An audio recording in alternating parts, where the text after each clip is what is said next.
भगवान जाने सच कौन। मगर दीदी आपके पैर में चोट आई, आप इतनी आहत हो गई, बहुत दुखी हो गई, व्हील चेयर में घूमती हैं।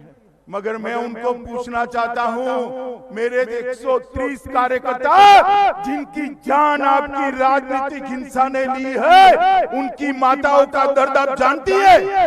मेरे साथ बोलिए, भारत माता की। अरे भाई, रानी बांध वालों को क्या हो गए, ऐसी आवाज होगी क्या? तृणमूल कांग्रेस को हटाना है या नहीं हटाना है? जरा जोर से बोलो, हटाना है या नहीं हटाना है? तो मेरे साथ दोनों हाथ उठाओ, माताएं भी उठाइए दोनों हाथ। परिवर्तन के संकल्प की मुट्ठी बींचिए और प्रचंड आवाज से बोलिए, भारत माता की, भारत माता की, भारत माता की। मित्रों, सबसे पहले मैं क्षमा प्रार्थी हूं, मैं थोड़ा लेट हो गया हूं। आज मेरे हेलीकॉप्टर में खराबी आ गई, मगर मैं ऐसा नहीं कहूंगा कि ये षड्यंत्र है। मैं ऐसा नहीं कहूंगा, ये हेलीकॉप्टर बिगड़ जाता है भाई, बिगड़ गया, मैं लेट हो गया। इसलिए पार्टी की ओर से और मेरी ओर से आपकी क्षमा प्रार्थना करता हूं। मित्रों, आज हम यहां एकत्रित हुए हैं, आने वाले दिनों में यहां पर चुनाव होने जा रहा है। आपका एक वोट ये तय करने वाला है, ये महान पश्चिम बंगाल के अंदर 5 साल तक किस पार्टी की सरकार चलेगी, ये आप तय करने वाले हैं। 2 विकल्प है, एक और 10 साल से जिन्होंने शासन किया वो ममता दीदी है, जिन्होंने आदिवासियों के अधिकार देने में भी कटमनी मांगा है। कटमनी मांगा है या नहीं मांगा है? बोलिए, मांगा है नहीं मांगा है? वन पत्र अधिकार देने में कटमनी देना पड़ता है ना भाई, पड़ता है नहीं पड़ता है? और दूसरी ओर मोदी जी के नेतृत्व में भारतीय जनता पार्टी है। मित्रों, बंगाल की जनता ने बड़े चाव से कम्युनिस्टों को हटाकर तृणमूल कांग्रेस को लाया था। उनको लगता था कि ममता दीदी आएगी और मां, माटी और मानुष की सरकार देगी। उनको लगता था हमारी परेशानियों का अंत आ जाएगा। उनको लगता था कि राजनीतिक हिंसा बंद हो जाएगी। मगर यहां तृणमूल शासन में उल्टा हो गया, भ्रष्टाचार आ गया। कम्युनिस्ट को भी ये अच्छा कहलाने लगे। गरीब आदिवासी को सर्टिफिकेट लेने के लिए भी 100 रुपया देना पड़ता है। देना पड़ता है नहीं देना पड़ता है भाई, बताओ, जोर से बोलो, देना पड़ता है नहीं देना पड़ता है? मैं आपको बताने आया हूं, भारतीय जनता पार्टी की सरकार बना दीजिए। कोई आदिवासी माता को, बहन को, कोई आदिवासी भाई को अपना सर्टिफिकेट लेने के लिए 100 रुपया नहीं देना पड़ेगा। आपके घर पर अधिकारी सर्टिफिकेट देंगे। कुछ भी करना हो, भ्रष्टाचार के बगैर होता नहीं। सिंडिकेट बनाई है, कट मनी लिया जाता है। अरे ये तो छोड़िए, अम्फान के अंदर जो मदद मोदी जी ने भेजी थी उसको भी तृणमूल कांग्रेस के गुंडे खा गए। और स्थिति यहां तक हुई कि हाई कोर्ट ने ऑर्डर करना पड़ा कि अम्फान के अंदर जो भ्रष्टाचार हुआ है, केग उसकी जांच करे, और केग जांच कर रही है। मित्रों, गरीबों के लिए जो चावल मोदी जी भेजते हैं, चावल गरीब के पेट में जाना चाहिए या तृणमूल कांग्रेस के कार्यकर्ताओं के हाथ में जाइए? बताइए, कहां जाना है? आदिवासी माताओं के घर में चावल पहुंचाना होता है। वो चावल बाजार में बिकता है।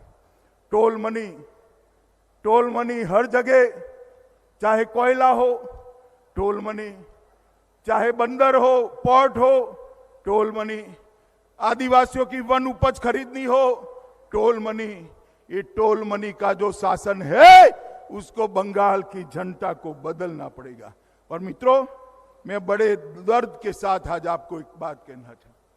बंगाल के अंदर हम आशा करते थे कि कम्युनिस्ट शासन जाने के साथ ही बंगाल से राजनीतिक हिंसा समाप्त हो जाएगी, मगर ये तो कम्युनिस्टों को भी अच्छा कहलाने वाला शासन निकला। राजनीतिक हिंसा बढ़ गई है। 120 से ज्यादा, 130 से ज्यादा, माफ करना 130 से ज्यादा भारतीय जनता पार्टी के कार्यकर्ता मार दिए हैं। यहां पर भी हमारे 2 कार्यकर्ताओं को मार दिया है। मित्रों, अभी अभी मैं देख रहा हूं ममता जी के पैर में चोट आई। देखा है ना आपने, चोट आई है। अब ये तय नहीं हो रहा कि चोट कैसे आई, जांच चल रही है। तृणमूल और कांग्रेस वाले कहते हैं कि बड़ा षड्यंत्र हो गया और चोट करा दी। चुनाव आयोग कहता है हमला नहीं हुआ है, हादसा हुआ है। भगवान जाने सच कौन है। मगर दीदी, आपके पैर में चोट आई, आप इतनी आहत हो गई हो, बहुत दुखी हो गई हो, व्हील चेयर में घूमती हैं। मगर मैं उनको पूछना चाहता हूं, मेरे 130 कार्यकर्ता जिनकी जान आपकी राजनीतिक हिंसा ने ली है, उनकी माताओं का दर्द आप जानती है? आपको इनके आपके पैर की चोट के लिए तो दर्द होता है। 130 कार्यकर्ता मारे गए हैं, इनकी माताओं का दर्द आप नहीं जानती है। बंगाल की जनता इस बार 130 राजनीतिक हत्याओं का आपको बैलेट के मशीन के अंदर आपको उसका जवाब मिलने वाला है। दीदी, जो मारे गए वो किसी के बेटे नहीं थे क्या? किसी के भाई नहीं थे? किसी के पति नहीं थे? किसी के बाप नहीं थे? और मरते वक्त उनको दर्द नहीं हुआ होता? मैं तो ईश्वर से प्रार्थना करता हूं आप जल्दी अच्छी हो जाएं, मगर अच्छा होता कि 130 लोगों के लिए भी आपके दिल में थोड़ा दर्द होता। मित्रों, बंगाल की रेवेन्यू, कोयला चोरी हो रही है, गौ माता की तस्करी हो रही, घुसपैठ हो रही है। आप मुझे बताओ, बंगाल में घुसपैठ रोकनी चाहिए या नहीं रोकनी चाहिए? जोर से बोलो, रोकनी चाहिए या नहीं रोकनी चाहिए? क्या आप मानते हैं, क्या आप मानते हैं कि तृणमूल कांग्रेस की सरकार घुसपैठ रोक पाएगी? मानते हैं क्या? जोर से बोलिए, मानते हैं क्या? तो मित्रों, जो सरकार घुसपैठ न रोक पाए वो सरकार का कोई काम नहीं है। मित्रों, एक जमाने में बंगाल 25% से ज्यादा जीडीपी कंट्रीब्यूट करता था, आज वो एकदम नीचे आ गया है।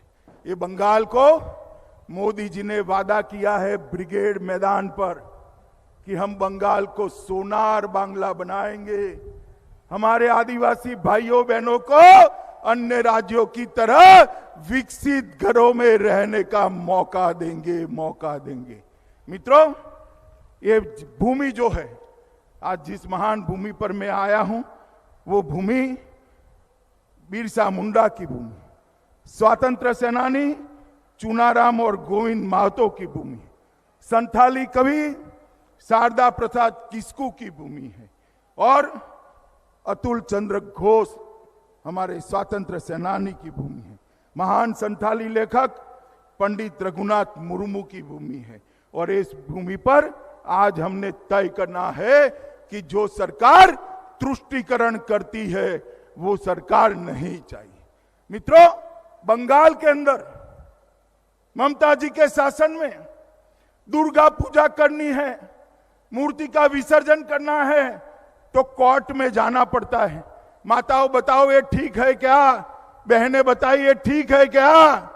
ये स्थिति को बदलना पड़ेगा और वो बदलने का काम आप ही कर सकते हो।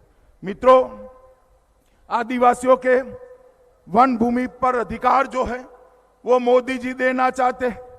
टीएमसी के गुंडे इसके लिए भ्रष्टाचार कर रहे हैं। मित्रों, संथालों ने भूमि और वन अधिकारों के कार्यान्वयन की लंबे समय से मांग की है, मगर उसको फॉरेस्ट राइट एक्ट को नजरअंदाज किया जा रहा है। मैं आपको वादा करता हूं, आप कमल निशान की सरकार बना दीजिए, मोदी जी के नेतृत्व में सरकार बना दीजिए। फॉरेस्ट राइट एक्ट का कानून सरकारी अफसर आपके घर पर आकर इसका फायदा आपको पहुंचाएंगे। आपके घर पर आकर, किसी को पैसा नहीं देने पड़ेगा। मित्रों, यहां पर जंगल उत्पाद के लिए कोई व्यवस्था नहीं।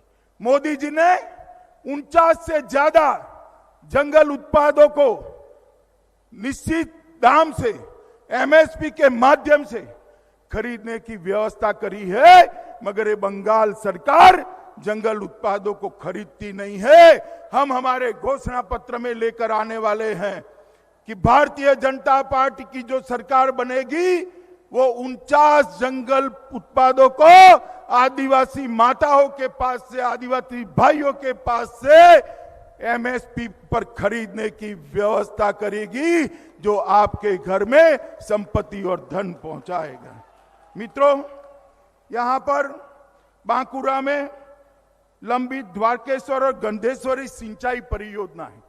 अगर वो बांध बन जाता है, सिंचाई परियोजना बन जाती है, नहरें बन जाती हैं, तो 39,000 हेक्टेयर तक पानी पहुंचता है। पहुंचाना चाहिए या नहीं पहुंचाना चाहिए, बताओ भाई, जरा बोलो, पहुंचाना चाहिए या नहीं पहुंचाना चाहिए? मित्रों, हमने तय किया है, जितनी भी लागत आए, ये 39,000 हेक्टेयर को पानी पहुंचाने का काम ये भारतीय जनता पार्टी की सरकार करेगी।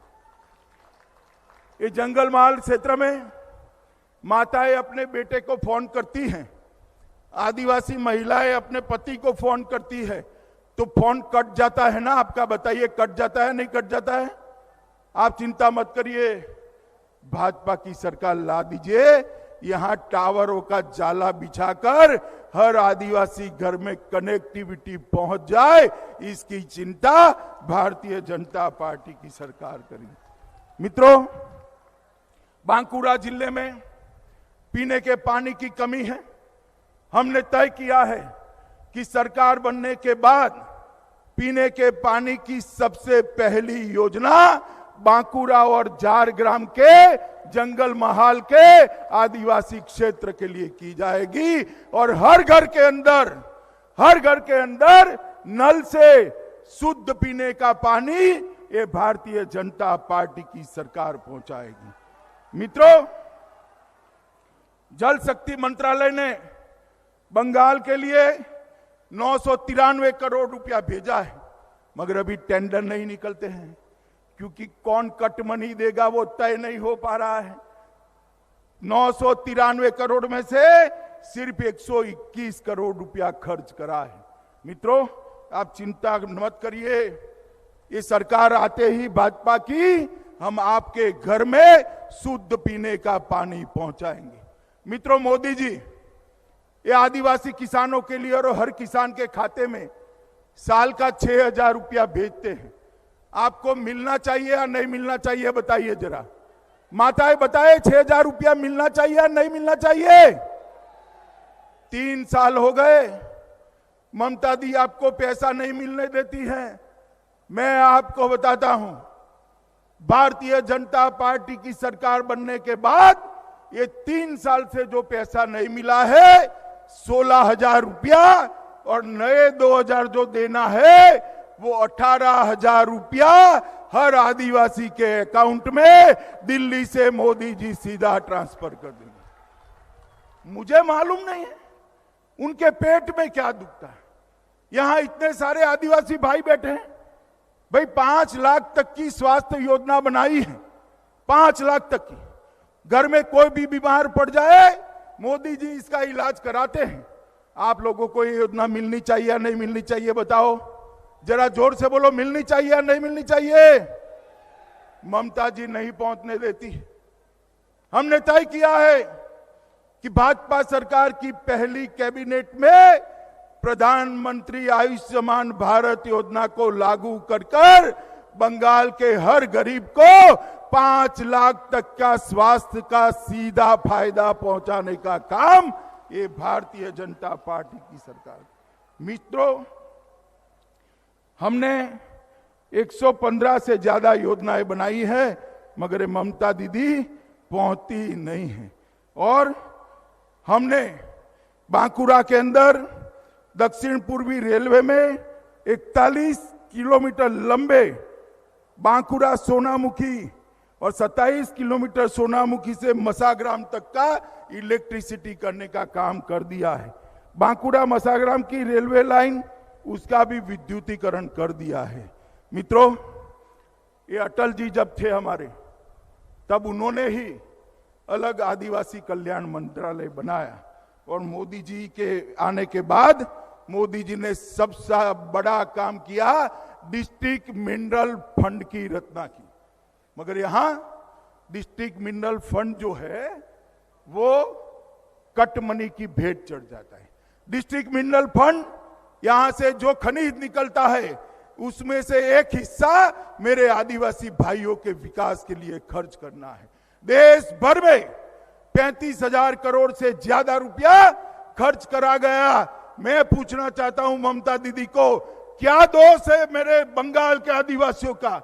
ये पैसा क्यों नहीं पहुंचता है? मित्रों, नरेंद्र मोदी जी ने तय किया है कि हर ब्लॉक के अंदर एकलव्य आदिवासी स्कूल बनाया जाएगा। वो योजना भी यहां नहीं पहुंच रही है। मैंने तय किया है, भारतीय जनता पार्टी ने तय किया है कि हर तहसील में आदिवासी बच्चों की पढ़ाई की लिखाई के लिए एकलव्य मॉडल स्कूल बनाने का काम ये भारतीय जनता पार्टी की सरकार करेगी। मित्रों, इतने सारे आदिवासियों ने, भगवान बिरसा मुंडा से लेकर ढेर सारे लोगों ने देश के लिए अपनी जान दे दी। उनका एक संग्रहालय बनाना चाहिए या नहीं बनाना चाहिए? अभी जरा बोलो, बनाना चाहिए या नहीं बनाना चाहिए?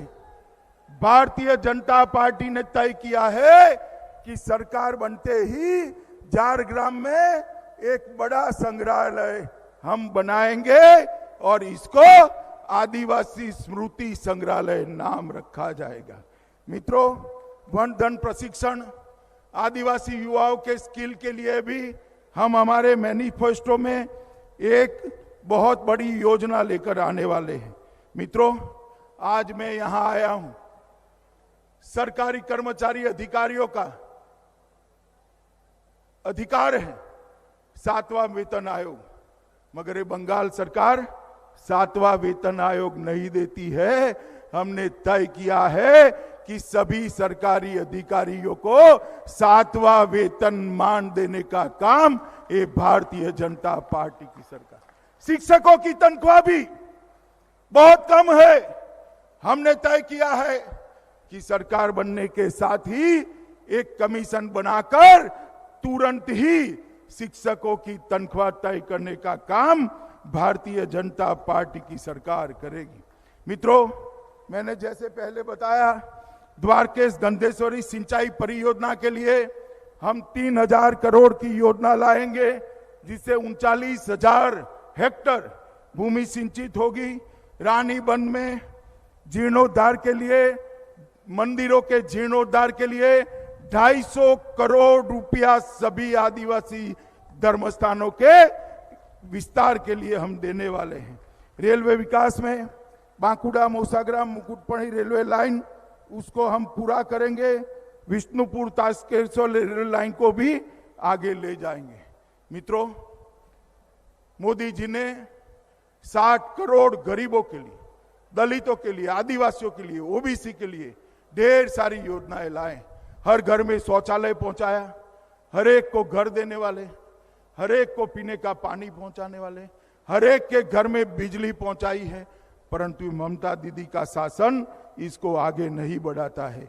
माताओं, भाइयों, बहनों, मैं इतना ही कहने आया हूं कि तृणमूल कांग्रेस की इस सरकार ने बंगाल का बहुत बड़ा पतन करने का काम किया है। अब समय आ गया है सोनार बांग्ला बनाने का। अब समय आ गया है मेरे आदिवासी बच्चों को नौकरियां मिले, रोजगारी मिले, अपने जिले में, अपने घर में रहकर वो अपनी रोजगारी प्राप्त कर सके। और वो करना है तो यहां पर कमल निशान की भारतीय जनता पार्टी की सरकार बनानी पड़ेगी। मुझे आप सब लोग बताइए, आप सभी लोग ये जंगल महल के क्षेत्र में कमल खिलाएंगे क्या? जरा जोर से बोलिएगा, मुझे सुनाई नहीं पड़ता है। कमल खिलाएंगे? माताएं भी बोले खिलाएंगे। भाजपा को वोट देंगे, कमल के निशान पर बटन दबाएंगे, मोदी जी को हाथ मजबूत करेंगे, बंगाल में भाजपा सरकार बनाएंगे। हमारे तीनों प्रत्याशी आगे आए भाई, तीनों प्रत्याशी आगे आओ। ये तीनों प्रत्याशियों को विधायक बनाकर बंगाल के विधानसभा में भेजेंगे। अरे जोर से बोलो, क्या बात कर रहे हो यार? भेजेंगे क्या? पक्का भेजेंगे? तो मेरे साथ दोनों हाथ उठाओ, उठाओ दोनों हाथ, परिवर्तन के संकल्प की मुट्ठी भींचे और प्रचंड आवाज से बोलिए, भारत माता की, भारत माता की, भारत माता की, वंदे वंदे वंदे